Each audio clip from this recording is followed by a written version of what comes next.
গায়ে লাগছে কেন রে? আমি বড্ড বেশি ভদ্র, তাই তোমাকে কিছু বলেননি। শোন, উনি মুখে এক মনে একরকম মানুষ উনি নয়। আমার একটু আর্যসের সাথে দরকার আছে, আমি দেখা করব। হ্যাঁ হ্যাঁ, আমি অনেক বুঝিয়েছি, যে বলেছি যে আজকে তোমার সাথে দেখা করা যাবে না, তুমি খুব ব্যস্ত, কিন্তু উনি নাছর বান্দা, উনি বলছেন যে দেখা না করে যাবেন না। ছাড় না, ছাড় আমাকে। আরে এত দূর এসে আমি আর্যসের সাথে দেখা না করে ফিরে যাব না। কি রে বাবা, ভিতরের পরিস্থিতিটা অন্যরকম মা। তোমাকে যে কেউ অসম্মান করতে পারে, তোমার অপমান আমি সহ্য করতে পারবো না, এটা কেন বুঝতে পারছো না? অপমান কেন করবে? আমি কি অপমান করার মতো কিছু করেছি? না, কিছু করবে না। তুমি শোনো, তুমি কি মা, তুমি চলো এখান থেকে। দাঁড়ান, আসুন আপনি। এই স্যার দেখা করবে আপনার সাথে, আসুন। দেখো দেখি আমি কি বলেছিলাম, আর্যসের যেই শুনবে আমি এসেছি আর না করবে না। চলুন কি করবো, চলুন চলুন না। আন্টি আপনি? ও মা, তুমি ওকে চেনো? সেদিন যারা হোলি পার্টিতে ছিল সবাই আপনাকে চেনে। হোলির পার্টির পর থেকে তো আপনি দারুণ ফেমাস। এই তুমি অন্নপূর্ণা পুজো গেছিলে না আমাদের বাড়ি নাকি? আমি তো এত লোক ছিল ঠিক ঠাওর করতে পারিনি। না না, আমরা কদিন যেতে পারি। ও আচ্ছা, কোনো ব্যাপার না। আমি তো আজকে আর্য স্যারকে নেমন্তন্ন করতে এসেছি, তোমাদেরও নেমন্তন্ন রইলো। হ্যাঁ, আমি অপুকে বলে দেবো, তোমাদের পরে বলে দিয়ে যাবে। যেও সবাই। হ্যাঁ, এই তোমরা যেও। সে ঠিক আছে, কিন্তু আপনি তো প্রথমবার আমাদের অফিসে এলেন। এই কেউ একটা হলে একটা মটকা কুলফি এনে দাও না। এখন কুলফি খাবো? না না, রাবড়ি মটকাই করে। না না, মটকাটাই আসল, বাকি সব অন্য কিছু হলেও হবে। আসুন আপনি। এই যে হাসি, এলাম গো, ওটা পরে পরে হবে করে। যেও তোমরা। যাই, কি করবো? হ্যাঁ চলুন।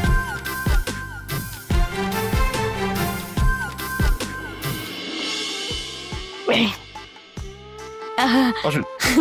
ও আসুন আসুন। বাবা কি সুন্দর অফিস, কি বিরাট অফিস আপনার। বাবা, এই তো এখানে রাখি একটু, আমাদের গোটা পাড়া ঢুকে যাবে স্যার এখানে। বসুন আপনি। হ্যাঁ, এখানে বসবো। কি সুন্দর গদি, কিন্তু মনে হচ্ছে ঢুকে যাবো ভেতরে। আপনার যেখানে ইচ্ছে সেখানে বসুন, অসুবিধা নেই। আচ্ছা, আপনি কিছু নেবেন? চা, কফি? না না, কিছু নেব না। আমি এতটা গরমে এসছেন, একটু জুস বা ঠান্ডা? জুস তো না স্যার, আমি কিছু খাবো না। আপনাকে এই ব্যস্ততার মধ্যে আমি বিরক্ত করছি, বেশি সময় নেব না। না না, ইটস ওকে। আপনি আপনার মেয়ের সঙ্গে দেখা করতে এসছেন তো?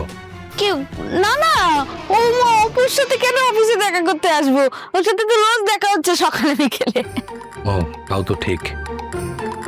আমি ভাবলাম হয়তো আপনি দেখতে এসছেন আপনার মেয়ে কোথায় কাজ করে, কোন অফিসে কাজ করে। না না স্যার, সে আপনার আশীর্বাদে অপু ভালো জায়গাতেই আছে, আমি জানি। আমি এসেছি আপনাকে দেখি, সরুন সরুন, এই যে এইগুলো দিতে এসেছি। এসব কি মা, আপনি জিজ্ঞাসা করছেন এসব কি? কি বলুন তো, আপনি সেই হোলি পার্টিতে আমাদের নেমন্তন্ন করার জন্য এগুলো পাঠিয়েছিলেন না মীরা ম্যাডামের হাত দিয়ে? এরকমই তো পাঠিয়েছিলেন। বাবা, কত কি ছিল, সে কাজু, তারপরে কিশমিশ, জুসের বোতল, ওটা অবশ্য জুস নয়, কড়া জিনিস ছিল। স্যার, আমি আমার সামান্য ক্ষমতায় যা হয় তাই এনেছি। পাঁপড় আছে, কুলের আচার, নাড়ু, সব নিজের হাতে বানানো। স্যার, অপু এসে গেছে, এই সব এনেছি আপনাকে নেমন্তন্ন করতে sir. Thank you very much. আপনি দিয়েছিলেন বলে যে আমি পাল্টা দিচ্ছি তা নয়, কিন্তু আসলে কি বলুন তো, আপনি তো আমাদের খুব উপকার করেছেন স্যার, সে ঋণ কোনোদিনও শোধ করতে পারবো না। মানে অপুকে চাকরি দেওয়া থেকে শুরু করে আজকে সবটুকু খুশি আপনার জন্য। আমার আপনাকে কিছু একটু দেওয়ার ইচ্ছে ছিল স্যার। না না, আপনার এই উপহারে আমি খুব খুশি হয়েছি। আমি যাব, আপনাদের বাড়ি যেতে আমারও খুব ভালো লাগে। আমি জানতাম, কি রে আপু, আমি কি বলেছিলাম? আমি জানতাম উনি আমার কথা ফেলতে পারবেন না। কি কি কোন স্যার?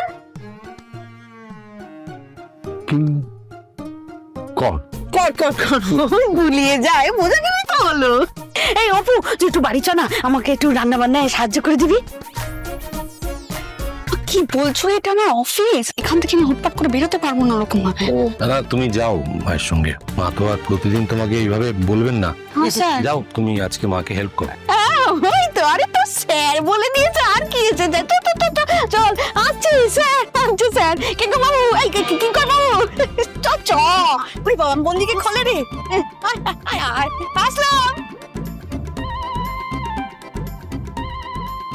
এই কিংকং বাবু, এরকম একটা সিচুয়েশনে আপনার কোনো প্রবাদ প্রবচন নেই?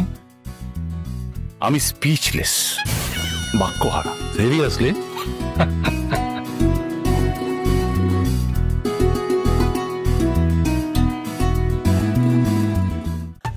তুমি স্নান কাল পাত্র কিছু বোঝো না কেন? আর্য স্যারের সাথে কি ওরকম ভাবে কথা বলে? ও কিরকম ভাবে কথা বলবো আবার? উনি কিছু মনে করলো না, তোরে তো গায়ে লাগছে কেন রে? আমি বড্ড বেশি ভদ্র, তাই তোমাকে কিছু বলেননি। শোন, উনি মুখে এক মনে একরকম মানুষ উনি নয়। তুমি কেন কিছু বোঝো না বলো? তুমি বেশি বোঝো, বেশি বুঝে গেছো তুমি। তুমি বেশি একেবারে নিজের মাকে সহবত শেখাচ্ছি। আমি তোর মা, তুই আমার মা নয়। চলো। অপর্ণা, তুমি কি বাড়ি চলে যাচ্ছ? আর বাড়িতে কিছু এমার্জেন্সি হয়েছে নাকি? ওই আর্য স্যার আমাদের বাড়িতে রাতে নেমন্তন্ন খেতে আসবে, তো নেমন্তন্ন করে গেলাম। রান্না বান্না সব ব্যাপার তো একা হাতে আমি সামলাতে পারবো না। ওই অপু যাবে একটু সাহায্য করতে। বাবা অপর্ণা, তুমি তো খুব লাকি। আর্য স্যার তোমাদের বাড়ি পুজো অ্যাটেন্ড করেছেন, আবার ডিনারেও যাবেন। কাকিমা, আমাকেও একদিন নিয়ে যাবেন প্লিজ। নিশ্চয়ই যাবে তো, তুমি তো আগে গেছিলে অন্নপূর্ণা পুজোর দিন, আবার যাবে। এখন তো যাতায়াত লেগেই থাকবে। কি বেশি বকুন, চলো না এত কথা তো একটু।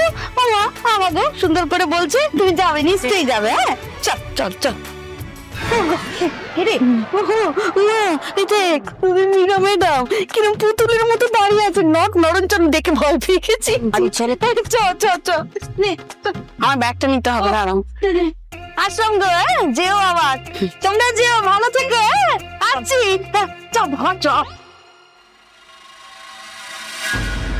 I just can't believe আজকে ডিনার প্ল্যানটা ক্যান্সেল করতে হবে।